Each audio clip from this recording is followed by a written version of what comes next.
Shenabo Wabro Uruho Kadisho, Habialoho Shariro, Amém.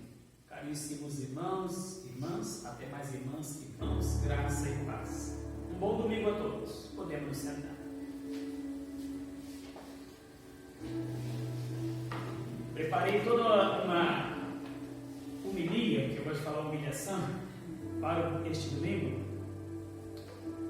mas enquanto a leitura foi aqui realizada, que já parece que as leituras já estamos ensinando a observar atentamente. Então eu fui tomado para mudar o roteiro do que lá preparava para o que agora fui convidado. A primeira leitura, caríssimas e caríssimos, feito aqui ao lado esquerdo do altar, o apóstolo Paulo, tal como numa barca, num navio, vai nos mostrando todas as intempéries, todas as dificuldades e todos os desafios tremendos em que eles enfrentavam naquela barca. Haja visto que ali eles tinham um destino traçado, de onde eles estavam para onde eles queriam ir. Meus caríssimos irmãos, guarda isso no seu coração e na sua mente, de agora para todo sempre. A igreja, tal como foi a Arca de Noé, é sempre citada nas Sagradas Escrituras como uma barca. Se a gente vai lá na Terra Santa, em todos os lugares por onde os antigos cristãos passaram, vocês vão ver desenhos nas cavernas, em tantos outros lugares, que quando apresenta uma barca, quer dizer a igreja toda reunida, a igreja de Cristo, o corpo de Cristo. Mas quando você vê só o peixe, ele é o símbolo do cristão. O peixe é o cristão. Tanto é que Jesus vai dizer a Pedro: não sereis mais pescadores de peixes, mas agora vos farei pescadores de homens. Por isso que a partir daquele momento, sempre quando eu queria marcar que ali tinha cristão ou cristão, o peixe estava marcado. Tanto é que algumas lojas gostam, até vende aqueles peixes para você colocar no carro, simbolizando: este carro é cristão, esta casa é cristã. Esse símbolo não pode ser um objeto externo. Eu preciso me comportar como este cristão. E a barca em que estamos. Também lembrando a barca de Noé, que teve que esperar o tempo de Deus, até que aquela pomba branca que Noé manda sair encontre terra, chão firme para pisar, e assim continuar perpetuando a nossa geração. Somos nós, não só como igreja síria, mas como seres humanos da descendência de Noé, porque Deus acabou com a descendência de Adão. E continua uma nova geração, a geração de Noé. Noé teve um filho, e da descendência de seu filho surgiu Araão. De Araão surgiu o aramaico ou síriaco, da qual somos nós, igreja síriaca ou igreja aramaica, ou igreja, chamamos também de igreja arameia, porque nós somos da descendência de Araão. Meus queridos irmãos e irmãs, assim como estamos no lugar e desejamos chegar a um outro, Paulo, nesta barca, que é o quê? A igreja, nos mostra que mesmo estando nela, nós queremos estar aqui, queremos chegar em algum lugar. Estudando os Atos dos Apóstolos, vocês vão perceber que todos aqueles movimentos que aquele barco fez, que aos olhos humanos seriam um desafio da natureza, desafios que toda embarcação enfrenta, Na verdade, quando lemos Atos dos Apóstolos, é todo o movimento de Deus para que aquela barca não vá aonde aqueles homens desejavam, mas aonde Deus verdadeiramente queria. Olha, meus irmãos e olha, minhas irmãs, quantas coisas acontecem no turbilhão em nossas vidas, quando a gente entra a mar adentro, que é a vida. Tem aquela música, né? Se as águas do mar da vida quiserem te afogar, se as tristezas desta vida quiserem te sufocar, faça o quê? Segura na mão de Deus e vá. Então, todo aquele movimento daquela embarcação, tantas coisas que eles passaram, era para que o homem não seguisse a bússola humana, mas a bússola da vontade divina, para mostrar para todos nós que não importa aonde você esteja, como você esteja, quando é a vontade de Deus, Ele fará movimentos para que você chegue aonde Ele quer e como você nem espera. Como de ontem para hoje, assusta a gente esses movimentos de Deus, deixa a gente até sem chão. Mas todos eles, humanamente falando, não sabiam o que estava acontecendo, julgavam ser justamente a lei natural da vida, da natureza, do mar, etc. E vamos tentar sobreviver. A leitura hoje contou que até coisas, mantimentos, coisas que estavam no navio, eles jogaram no mar, acreditando que aquilo tudo estava pesando no navio, eles poderiam vir a naufragar, que fala, né? Mas jogaram tudo, lançaram no mar. Quantas das vezes a gente também desfaz de tantas coisas, achando que não, para não afundar, essa coisa tem que fazer nada. Meu irmão e irmã, esse movimento de hoje aqui, guiado pelo apóstolo Paulo para nos ensinar, é para dizer que nós somos a barca de Deus, nós somos esse navio de Deus. A igreja é em formato de navio. E aí, muitos movimentos que acontecem com a gente acha que é perseguição, muitas vezes a gente acha que é problemas, a gente chama de dificuldades, muitas das vezes, sem a gente entender, é os movimentos de Deus te soprando, te empurrando para o lugar certo. Porque a vontade de Deus, meus irmãos, e o sonho desta vida para você, que foi feito todo a seu favor, Deus criou a vida, Deus te deu a vida, e ela conspira a seu favor, não contra ti. Ela sempre soprará como um sopro do Espírito Santo para o seu melhor, para o seu sucesso, para a sua plena, não só felicidade, mas sua plena felicidade, de modo que onde você estiver, com quem estiver, você também leve essa felicidade. É ser feliz e fazer felizes. Esse é o propósito de Deus desde quando te criou. E mesmo que você está lá com a sua canoinha, com a sua barquinha lá,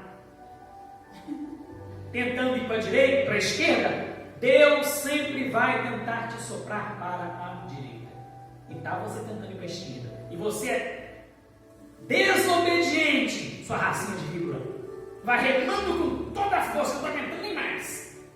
E ao contrário, Deus mostra para você que sua força não é mais capaz, para você se submeter à força e vontade de Deus, meu irmão e minha irmã. Mas você é desobediente, vai tentando lutar até contra a sua natureza para o mal, quando Deus quer te dar criatura divina. É só levantar a vela e virar o barquinho para o lado da direita, que o vento vai soprar e você vai. Pega uma mão, começa a comer, pesca um peixe, come e deixa o vento te levar, a vida leva ele. E o homem continua sofrendo, remando, não está aguentando mais, porque está indo para a esquerda quando Deus te quer na direita. É a leitura do apóstolo Paulo hoje, do lado esquerdo, por incrível que pareça, para dizer para a gente não ficar no lado esquerdo. Tem o Evangelho que Jesus disse: lançai a rede ao lado direito, porque a vida inteira você ficou lançado ao lado esquerdo e nada deu certo. Os apóstolos ali, doidos para pescar peixes, obrigado, muito necessário. Os apóstolos ali, dias e noites tentando pescar e nada pescavam. Jesus só disse isso, gente: lançai a rede para o lado direito. Quando fica obedecendo, bem, estamos aqui a noite toda, Senhor, mas em obediência à tua palavra vamos fazer. Lançaram aqui, qual foi o resultado? Anos e anos de sofrimento ali, mexendo com o braço para chegar onde quer, ou com o corpo todo, queimando neurônio, e nada alcança. É só cada vez mais acumulando desafios, problemas e dificuldades. Quando vamos para o lado direito, as coisas, não é sorte, é milagre. E Jesus diria para você: a tua fé é que te salvou. Ele disse hoje: diga essa amoeira, lança-te no mar, e ela vai para o mar. Mesmo que a sua fé seja um tamanhozinho de um grãozinho de mostarda, a autoridade que você tem quando você está seguindo no roteiro de Deus, não segundo a sua sabedoria, sua raça de vida. É Deus falando para mim e para vocês. Na segunda leitura, agora do lado direito, o apóstolo Paulo continua os seus cascudos. Porque o apóstolo Paulo ele tem 14 cartas, e nas suas 14 cartas falando das igrejas, ele só chama a atenção. Porque nós somos bichinhos difíceis de lidar. Ele agora vai falar que nós somos santos, a santa igreja de Deus. E que nós devemos julgar e se comportar como santos. A leitura aqui do lado direito, o apóstolo Paulo disse que nós vamos julgar até os anjos. Mas como que isso vai ser possível? Padre, pergunto a vocês. Como vai ser possível? Não me convenceu não. Todo mundo vai, mais pergunta. Mas como vai ser possível, padre? Nossa, boa pergunta. Meus irmãos e minhas irmãs, antecipamos aqui na terra aquilo que nós já vamos viver no céu. Temos que pensar sempre assim. E o apóstolo Paulo diz que se a gente aqui, a leitura de hoje do lado direito, se nós, que somos aqui irmãos, assim chamado de Santa Igreja de Deus, brigamos entre nós, arrumamos confusão contra nós mesmos, como julgaremos lá em cima? Então nós precisamos buscar a perfeição, a santidade aqui, que continuará e se perpetuará lá, e teremos lá a autoridade de julgar as coisas. Mas que autoridade e direito teremos de julgar as coisas lá, se não soubermos já começar a aprender isso e viver isso aqui? O apóstolo Paulo vai falar dos afeminados, dos alcoólatras, de tantas outras pessoas que estão passando por esse mundo e estão errados.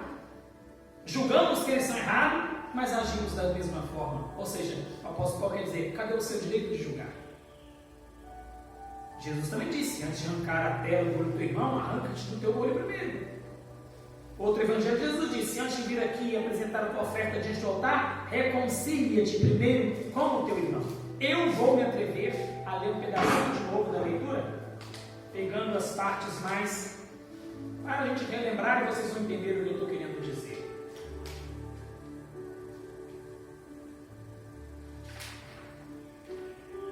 Quando alguém de vós tem litígio contra outro, como é que se atreve a pedir justiça perante os injustos?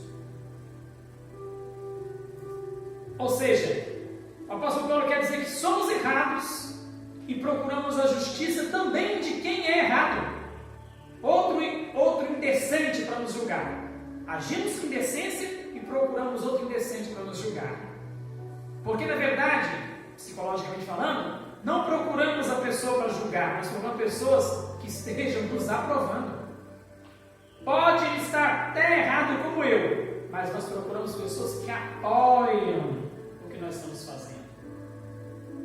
Eu já vi família brigando, que a pessoa fica gritando alto para que os vizinhos escutam, tem uma discussão, faz uma alarde para todo mundo ouvir, porque ela quer encontrar pessoas que apoiem a sua atitude. Aí quando ela vê que alguém apoiou, ela se aproxima daquela pessoa, começa começa a desabafar tudo para que a pessoa tenha conhecimento do que está acontecendo e concorde com a loucura dela. E ela vai conseguindo força, como se fossem testemunhas do seu erro. Como muitas das vezes a gente age assim?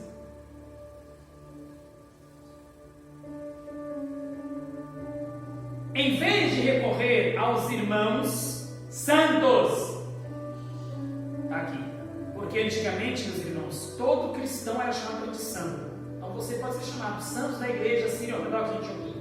Fiz um artigo esses dias que eu chamei vocês assim, santos da igreja. Santos.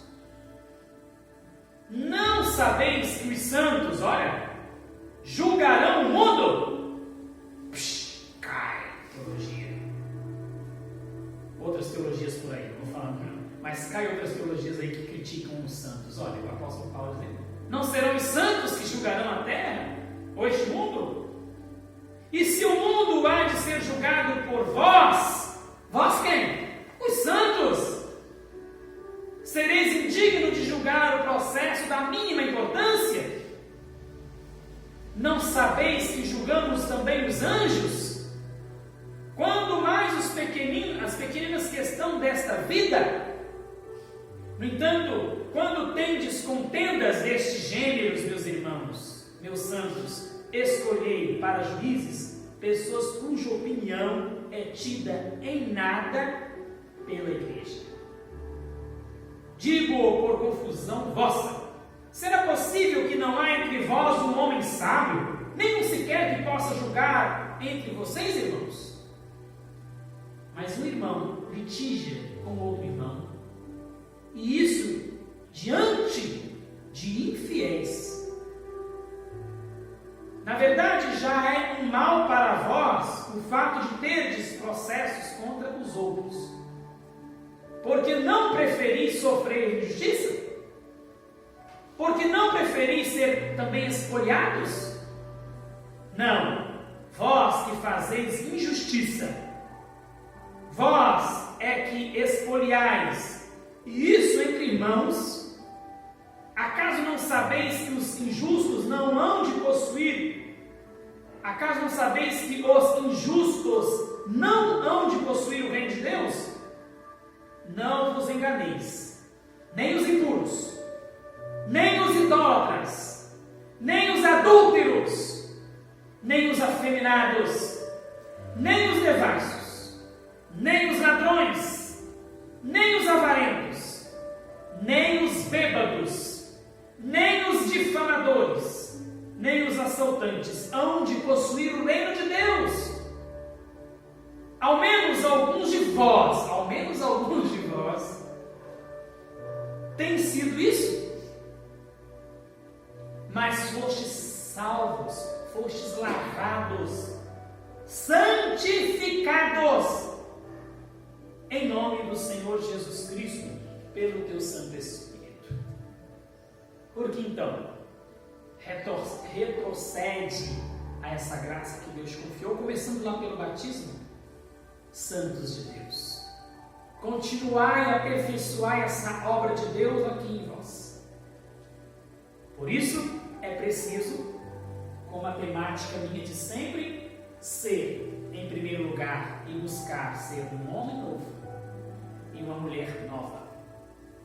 E para que a portas disso se abra, para que ela aconteça, é preciso uma atitude. Qual é? Glória a Deus, aleluia. Quem tem um glória, diga glória. Glória a Deus. Quem tem um amém, diga um amém. Amém. Aí você pergunta, mas como pode isso, padre? Mas como pode isso, padre? Boa pergunta aqui, gostei. Boa pergunta dela, né, gente? Muito. Gostei de ver. Tá por dentro. Semana passada eu falei que existe uma diferença entre os idealistas e os cristãos. E vou continuar aqui, que foi a primeira parte, dizendo que existe essa diferença entre o idealista e entre os cristãos. Ah, padre, mas do que você está falando? Volte lá nas nossas homilias passadas, eu te atrevo e te provoco aqui com isso, para você voltar lá para entender o assunto de agora. Não vou voltar lá, senão eu fico mais prolixo do que sempre.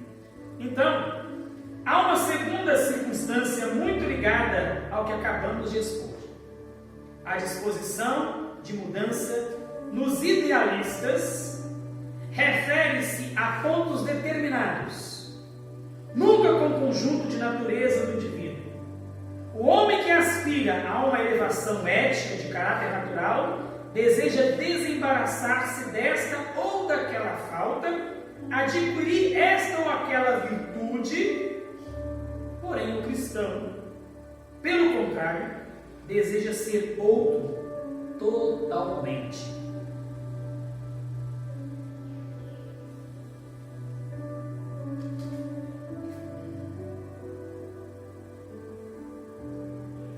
Tanto no que é naturalmente mal, como no que é naturalmente também bom.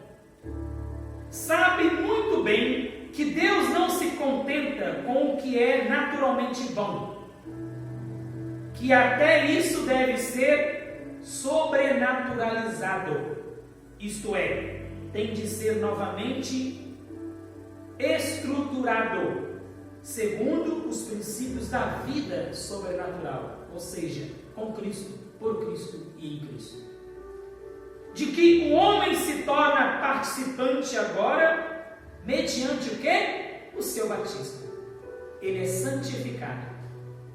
E ao longo desta vida nós devemos manter essa chama do batismo, que é o Espírito Santo, em nós sempre acesa. A ponto de dizer aqui no início da missa: em tua luz vimos a luz, amado Jesus. Tu és a verdadeira luz que ilumina a toda a criatura. Núhoro, benúhoro. Podemos então acrescentar, em terceiro lugar, que o homem que aspira a uma elevação ética natural, apesar de toda a boa vontade do modificar-se, parte do terreno da natureza, ou seja, afastar-se dele, então seria cair no vácuo. O cristão, porém, renuncia a apoiar-se neste terreno, pelo desejo de ser um homem novo, de ser uma mulher nova.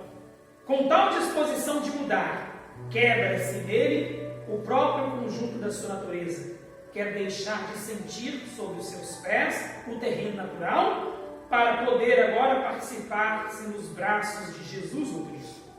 Aquele inaudita aventura de morrer para o homem antigo, a mulher antiga, e abandonar-se totalmente à base natural, só pode ser tentada em o que acrediteis.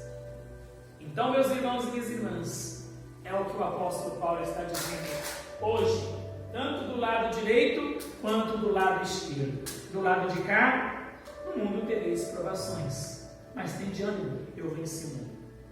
As suas dificuldades, os seus problemas estão nas minhas mãos. Às vezes nem são dificuldade, às vezes são meios que Deus arrumou de empurrar a sua barca por outro lado, porque você, sua raça de víbora, persiste em continuar do lado esquerdo, fazendo todas as forças para o lado esquerdo, porque você acha com sua razão, quando do lado direito tudo será mais próximo. É só levantar a mão como fazia Adão e Eva e comer da maçã. Mas a gente atreve aqui subir no pé, cair, machucar, se arranhar. E do lado de cá, o apóstolo Paulo nos atreve a buscar a perfeição. Parar de ficar julgando. E quando vir, meus irmãos e minhas irmãs, a tomar juízo, haja com santidade, com justiça. No Evangelho de hoje, Jesus falou do perdoar. Se o seu irmão te trair 7 vezes, deve também perdoar os 7 vezes. Perdoai 70 vezes 7 ainda, vai dizer no Evangelho. Aqui o Evangelho de hoje, Jesus está nos ensinando a sermos também e buscarmos o perdão. Aqui nós vamos não gostar de muitas coisas que um faz, o outro faz. Algumas atitudes também nos provocam. Mas nós temos que, como irmão, gosta ou não gosta, de se aproximar dele e colocar as claras. E depois nós vamos assim, melhor do que ficar fofocando com o outro lá e com o outro cá. É melhor ir diretamente na pessoa e expor o que está acontecendo, o seu sentimento, e assim, em mútuo diálogo, haja assim uma transformação do seu ser e do ser do outro para a obra-prima, que é a Igreja de Deus, o corpo de Cristo. A a igreja que você é. Então, quando é que nós tivermos problemas uns com os outros, a gente está exercitando, né, que é isso muito aqui no núcleo e Regiane, estamos sempre fazendo isso aqui no núcleo. Às vezes a gente tem que engolir seco, né? Quando dá bom, nossa, pai, mas o senhor fala muito, estou aqui falando. Mas, enquanto a gente agir conforme os outros lá fora, ou enquanto a gente continuar agindo como pessoas, como sempre agimos, nada de novo vai acontecer. Então a gente tem que começar a procurar ser novo e buscar a graça de Deus e ter atitudes novas.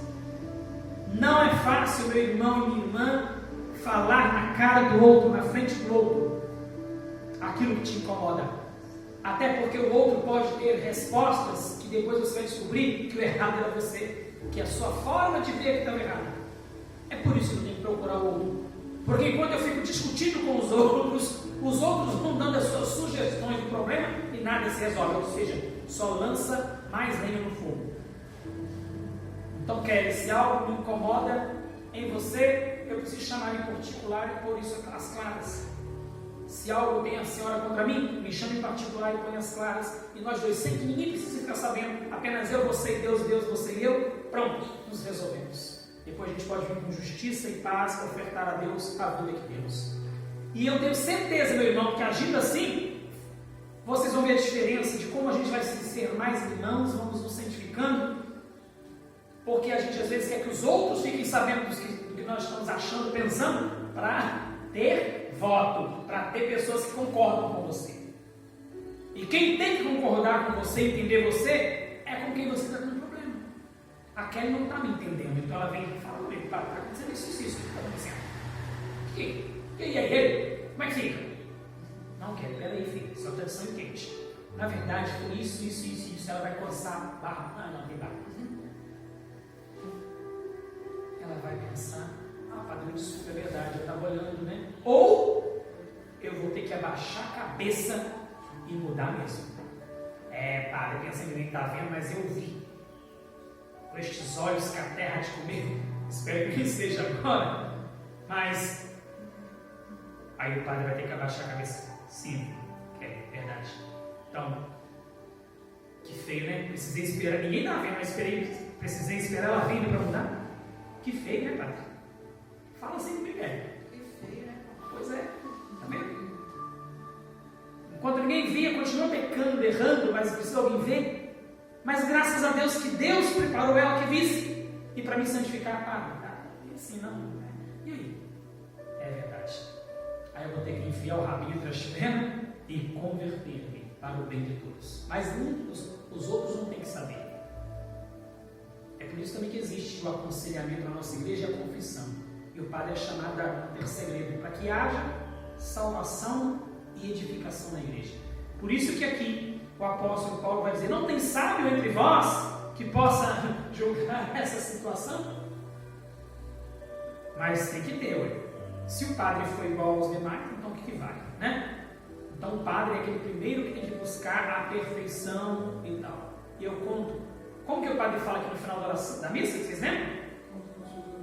Conto com as suas orações, porque eu sou um servo fraco e pecador. Eu preciso das orações de vocês. Não é eu, padre, à frente, mas todos os padres. O nosso arcebispo, que agora essa semana vai estar fazendo uma cirurgia, e ontem eu fui convocado praticamente, como que é o tempo que usa, convidado, intimado. Ele queria que eu já fosse para lá ontem, ou hoje, né? Então, por essas semanas vocês vão ficar aos cuidados dos nossos irmãos, das diaconisas, das futuras diaconisas, dos futuros diáconos, de modo que o padre Efraim vai precisar representar o bispo lá na arquidiocese em Brasília, não é?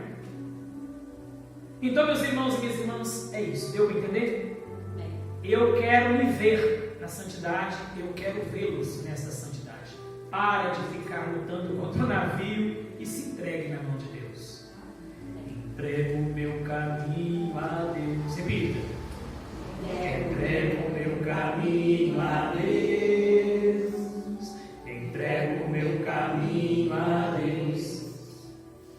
Entrego o meu caminho a Deus. Louvado seja.